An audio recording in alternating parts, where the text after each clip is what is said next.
Fala pessoal, sejam muito bem-vindos aqui ao canal e hoje a gente vai falar sobre fundos imobiliários que estão baratos. Galera, tem muita coisa barata lá na Bolsa de Valores. A gente está passando por um momento realmente em que os fundos imobiliários estão uma pechincha, né? Tá baratinho para comprar e mais. Eu vou falar nesse vídeo também sobre alguns fundos imobiliários que estão pagando mais de 1% ao mês só com os dividendos isentos de imposto de renda. Então olha que legal, né? No vídeo de hoje vou falar sobre 3 fundos imobiliários que estão muito baratos e também vou citar 3 fundos imobiliários que estão pagando mais de 1% ao mês. Então eu tenho certeza que você vai gostar desse vídeo aqui, que vai ser uma verdadeira aula, né? A gente vai analisar alguns fundos imobiliários juntos, você vai ter muito mais segurança para tomar suas decisões de investimentos. Então vamos lá! Então, galera, logo na prática aqui, quais são os fundos imobiliários que estão baratos? Vou colocar a listinha aí na tela. A gente consegue analisar isso por esse indicador que se chama preço sobre valor patrimonial, tá? E vocês sabem que eu gosto de acompanhar sempre fundos imobiliários que têm um patrimônio líquido aí de mais de 2 bilhões de reais, tá? Então a gente já começa a ver alguns nomes aqui. Por exemplo, BRCR11, que está baratíssimo, ó, só 0,69 essa métrica de preço sobre valor patrimonial. Rapidamente, o que isso quer dizer? É o seguinte, pensa que um fundo imobiliário, como esse, por exemplo, tem uma cesta de imóveis lá dentro, certo? Esses imóveis têm um preço, que é o seu valor patrimonial, tá bom? Então, se juntar todos esses imóveis aí, for alguma empresa fazer uma consultoria e vai colocar um preço nesses imóveis, qual que é o preço de mercado dessa casa, desse prédio, desse galpão, etc. Então, esse é o valor patrimonial. E aqui, por outro lado, a gente tem o preço da cotação desse fundo imobiliário lá na Bolsa de Valores, tá bom? E às vezes rola esse descasamento, acontece essa parte que em um lugar está uma coisa, em outro lugar está outra, né? Então essa cota lá na Bolsa de Valores está sendo negociada ao mesmo preço justo que realmente esses imóveis valem lá no mundo físico, então rolou esse descasamento aqui. Por exemplo, o BRCR11, ele está com 30% abaixo o valor na Bolsa de Valores, tá? Então tá com desconto de 30% do que realmente vale esse conjunto de imóveis no mundo físico. Quando a gente olha um indicador desse, a primeira coisa que a gente pensa é o seguinte, tá muito barato, né? O que está acontecendo? Se eu comprar esse conjunto de imóveis, esse fundo imobiliário, eu estou comprando alguma coisa que vale realmente o valor patrimonial ou vale esses 30% mais baixo, que é o valor que as pessoas estão pagando lá na Bolsa de Valores? Então essa análise que a gente tem que fazer, eu vou te ajudar agora também, mas a gente precisa sempre, quando olhar essa métrica do preço sobre valor patrimonial, pensar o seguinte, se estiver 1, né, quer dizer que o valor está igual, o valor está justo na Bolsa de Valores e lá no valor patrimonial, se essa métrica for 1. Se tiver abaixo de 1, quer dizer que está mais barato, tá? A gente costuma dizer que se essa métrica tiver 0,9, entre 0,9 e 1,10, quer dizer que está numa flutuação justa. Se for muito abaixo disso, como por exemplo 0,69, que é o que está agora, a gente tem que acender um sinal de alerta. Será que é barato mesmo ou tem algum problema dentro desse fundo? A gente vai falar sobre isso. E se você achar algum fundo imobiliário acima de 1,10, vai estar muito caro, tá? Provavelmente, se você olhar na bolsa, vou até colocar aí na tela depois para vocês, o HGLG11, que é um fundo de logística, hoje está muito caro. O IRDM11, que é um fundo imobiliário de papel, está bem caro também, tá? Mas vamos voltar aqui agora para os fundos imobiliários baratos, beleza? Então a gente tem o BRCR11, que está bem barato. Outro do mesmo setor, JSRE11, também está bem baratinho aqui, o preço sobre valor patrimonial 0,71. Mais uma vez, ó, são imóveis, são fundos imobiliários que têm muitos imóveis. Por isso que eu pego essa outra métrica de patrimônio líquido para ver o tamanho do fundo, né? Se ele tem 2 bilhões de valor patrimonial, quer dizer que tem muitos imóveis lá dentro, entende? Se tivesse, sei lá, 100 mil reais de valor patrimonial nesse imóvel, só teria um imóvel nesse fundo e não seria lá grandes coisas. Mas, poxa, tem 2 bilhões de valor patrimonial. Deve ter, sei lá, 5, 10, 20 imóveis dentro desse fundo, tá? Depois a gente pode analisar mais com calma. E, eu esqueci de falar, né? Esses 2 fundos imobiliários aqui que eu já mostrei que estão baratos são do setor de lajes corporativas, ou seja, escritórios, tá? E o terceiro fundo que eu vou mostrar agora também, que está bem baratinho, fazendo esse filtro aqui por valor patrimonial, tem esse outro aqui que tem quase 2 bilhões também, bem barato, 0,77, que é o HGRE11, também um fundo imobiliário de laje corporativa. Então a gente já vê que um segmento como um todo dos imóveis no Brasil estão aí com um preço muito baixo, né? Subavaliados. Lajes corporativas, escritórios. E aí, o que você acha que vai acontecer com os escritórios daqui para frente? Muito sofreu por causa do home office, né? Mas será que com a vacinação adiantando, o número de casos de Covid diminuindo, será que em algum momento as empresas não vão voltar para os seus escritórios e esse tipo de imóvel vai valorizar de novo? Como você está comprando hoje um fundo imobiliário, por exemplo, para usar desse dinheiro daqui a 1 ano, 2, 5, 10, tá? Então, se você comprar dentro de um cenário que está barato hoje, você tem uma oportunidade, porque será que esse caos, digamos assim, vai perdurar por 5 ou 10 anos? Essa tem que ser a decisão do investidor, né, e da investidora. Será que esse problema ele vai durar para sempre? Porque hoje esse tipo de fundo imobiliário está sendo muito penalizado, por isso que está barato. Então, se você comprar no momento que está todo mundo com pensamento positivo, você vai pagar caro, né? Como eu estou falando, por exemplo, fundos de papéis hoje, a grande parte está com um valor bem alto. Como eu falei também, o setor de logística, valor alto. Por quê? Porque todo mundo já espera só notícias positivas daqui.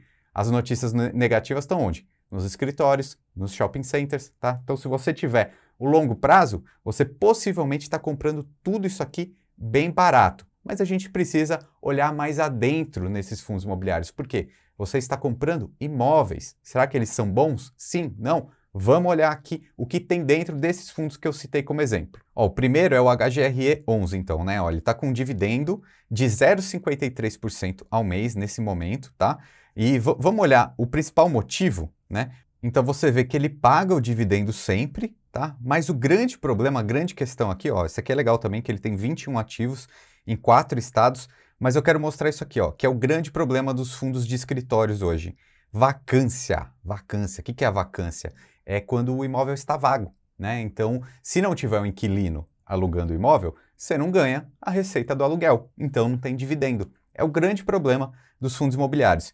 E olha isso daqui, ó, a gente pode ver por esse gráfico que tem a ocupação física e a vacância física, ocupação financeira e vacância financeira. Vou te explicar, ó. Ocupação física quer dizer o quanto dos imóveis está alugado, tá? Isso é bem simples de dizer. Mas agora, a ocupação financeira quer dizer o seguinte, quanto dessa quantidade de imóveis, tá? Mas quanto que isso representa no valor dos aluguéis, né? Então, digamos que você tem ali 100 imóveis, tá? E tem 99 vagos, tá? Então a vacância é bem alta. Mas se, por exemplo, só um imóvel, né, só dos 99, só sobrou um alugado. Imagina que esse um alugado tem uma receita de aluguel gigantesco, né, que representaria, sei lá, 30%. Então, essa vacância financeira seria menor, porque, digamos assim, o melhor imóvel desse fundo hipotético, ele está alugado. Então, a gente tem que olhar, na verdade, mais para esse campo aqui da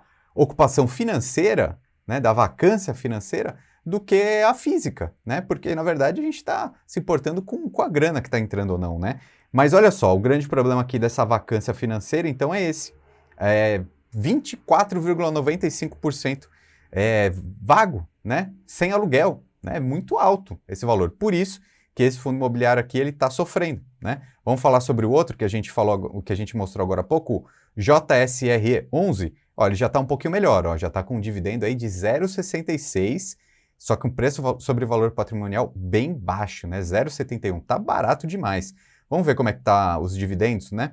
Ó, os dividendos estão recorrentes, ó, ele está pagando 53 centavos todos os meses, né?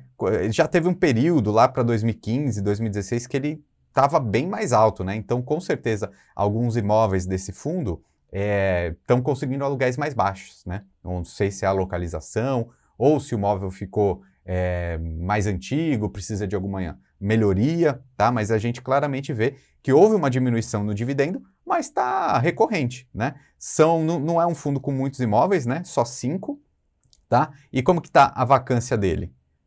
11,7%. Então, menor do que eu mostrei no slide anterior aqui, mas ainda, né, relativamente alto, né? 11% está vago. Agora, vamos para o próximo, que é o BRCR11. Esse sim, o problema é a vacância. Vamos falar sobre isso. Ó, tô uma porrada, né? Menos 6,95% aí no último mês, mas, cara, tá pagando 63% de dividendo. Não tá ruim, não. E tá muito barato, né? Vamos olhar o que está acontecendo com ele, então? Ó, essa aqui é a parte do valor patrimonial, por exemplo. Ó. Se a gente for olhar aqui, hoje esse conjunto de imóveis desse fundo deveria estar valendo R$ 107,52, tá? Essa cota na bolsa. E, na verdade, está sendo negociada a R$ 73,79. Será que esses imóveis são tão ruins assim? Vamos olhar um histórico dele, já chegou a valer mais, né? Já chegou a valer 125. Então, teve uma certa depreciação nesses imóveis desse fundo, o conjunto deles, né?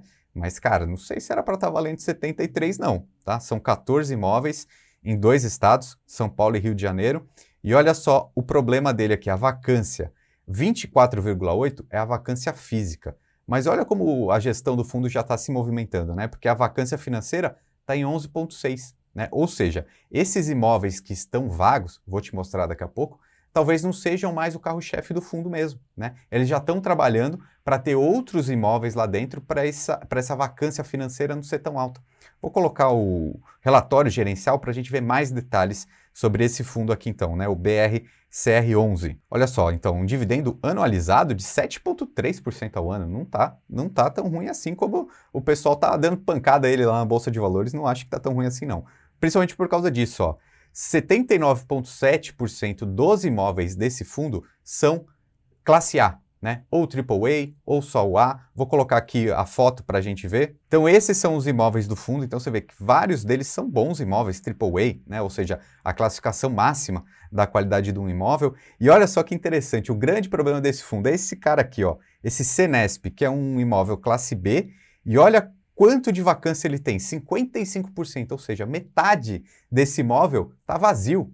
É por isso que essa vacância está tão alta, né? Esse imóvel, e tem outros também, olha, esse daqui, ó, o Diamond Tower, 30,6%, mas esse aqui é um imóvel classe AAA, né?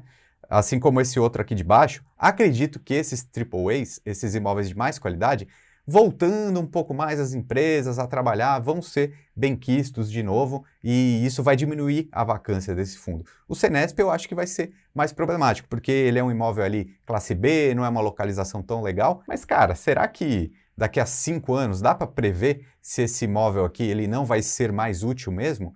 Cara, de repente também a própria equipe de gestão pode vender, né, esse imóvel e, como eu mostrei aqui, começar a focar em outros, novas aquisições, etc. É necessário também confiar na gestão desse fundo, né? E se você gosta dele, você tem que analisar um pouquinho o histórico. Esse aqui, por exemplo, é um fundo super antigo, tradicional da nossa bolsa. Mas eu quero te mostrar também agora os fundos imobiliários que estão pagando muitos dividendos, tá? E um deles é desse setor de escritórios.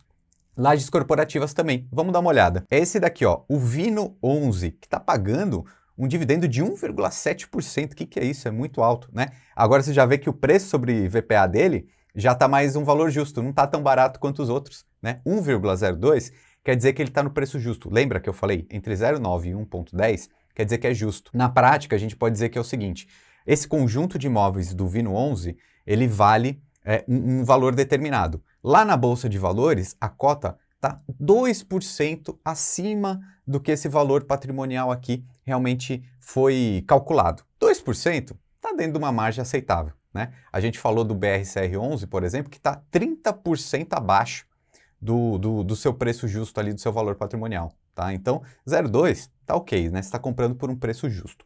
Mas vamos ver um pouquinho mais de detalhes sobre o Vino? Vou pegar o relatório gerencial deles aqui, porque aí a gente vai poder analisar algumas coisas também. Olha que dividendo alto, 11,8 se fosse analisar esse dividendo em um ano. Mas antes de olhar aqui o comentário do gestor, vamos olhar como está a vacância dele para a gente comparar com os anteriores. Olha só que bonito, né? Ocupação física aí de quase 100%, a gente está falando de 99%. Por isso que esse fundo aqui não está sofrendo, né? Está pagando bem, está com valor patrimonial justo, tá? Então, se você quiser comprar um fundo imobiliário barato, você vai ter que entender que tem esse certo risco, né? Vai ter algum tipo de vacância, pode ser que tenha que esperar para um mercado reaquecer novamente. Se você está comprando barato, é porque nesse momento não é o mais otimista, mas daqui a um tempo você pode estar fazendo uma verdadeira pechincha, tá? Mais detalhes aqui sobre esse fundo imobiliário aqui, o Vino. Olha só, a gente já tem um sinal de alerta, hein?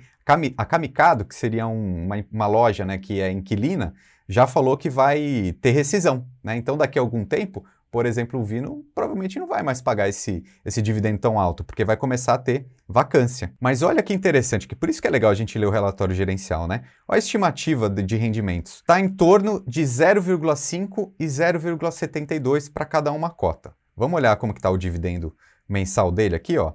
O último dividendo foi 65 centavos, que equivale, então, a 1,07%. 65 centavos. Quanto que ele está falando aqui que é a previsão de continuar pagando?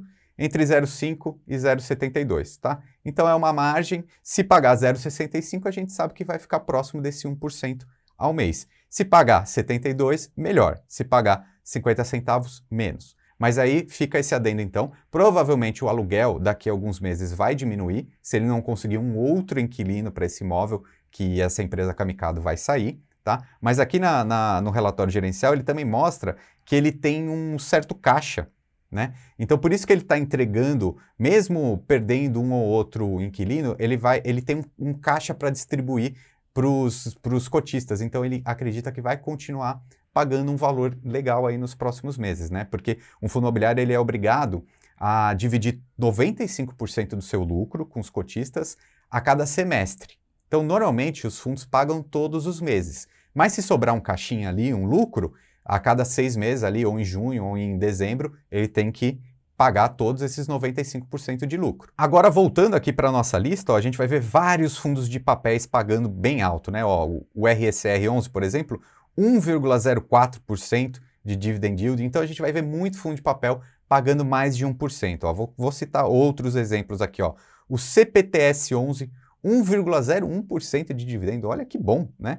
Um preço justo também, 1,03% de preço sobre valor patrimonial. Vamos ver até um pouquinho mais de detalhes aqui sobre o CPTS11, né? Então, um valor patrimonial bem alto, né? 2,4 bilhão e um preço sobre valor patrimonial de 1,03. É um fundo que está bastante interessante. Até me pediram para comparar um pouquinho com o MXRF11. Vamos colocar aqui na tela também para a gente ver esses números. Ó, um dividendo alto também do MXRF, mas não tão bom assim quanto o anterior, né? Um valor patrimonial aí justo também, mas nesse momento o CPTS parece estar bem mais interessante aqui, um fundo maior, com um rendimento bem alto, um dividendo bacana também. Provavelmente ele está surfando esse momento de IGPM alto, taxa Selic alta, né? Os fundos de papéis estão indo muito bem nesse momento por causa disso. Ah, tem o HCTR11 também que está pagando 1,23, mas eu vou deixar o vídeo aqui em cima. Acho que lajes corporativas são o fundo imobiliário mais barato para comprar nesse momento, tá? Visando aí um médio prazo. Os fundos de papéis são os que vão pagar os melhores dividendos nesse momento, mas a gente não espera que durante muitos e muitos anos a inflação e a Selic estejam tão altas, né? Então, nesse momento aí, nesse curto, médio prazo, eles estão pagando muito bem, só que no futuro eu espero que ele fique mais na média, né? 1% ao mês aqui está sendo um valor muito, muito alto, tá bom? Então, se você gostou desse vídeo, deixa o seu comentário aqui embaixo e dá uma olhada também nesses outros vídeos que a gente separou para você. Um abraço e até mais!